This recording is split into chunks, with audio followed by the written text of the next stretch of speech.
Mangavaratra faritry misy anay malaza mamokatra misy ireo vokatra RN5 izy koa anao amangane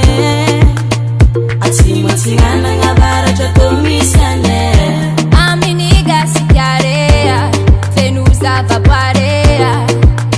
zero foletsika filavan'ireo misy aty izy tsy mialonjafea tongava mamangea hatiala mahitsy rano madiho hitanao agnalan'ireo foro magnitry magnitry magnitry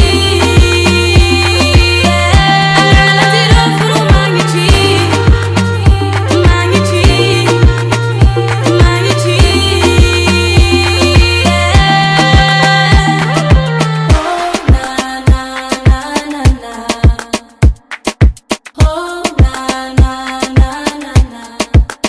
Remanden amnay agny izy tsy miamboa dity fa mavita niasa faly zahay misy ananjy izy magnampy ame lafiny marobe ireo tanora be atitry ny marary koa atsadignony izy nampandroso amy faritra misy anay Hariagna ro misy ankibony tany hariagna voajanahary tsoraninao andramena ro misy hazo sosarobidy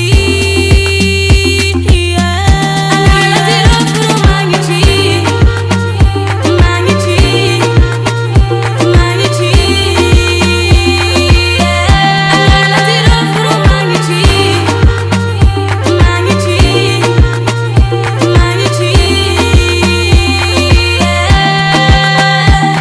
Zavalegny, Penelivestre, Soaniranivono, Mananaranor, Maroantsetra, Sainte Marie, misy tanagny madidika agnatin'izegny tsy adigna.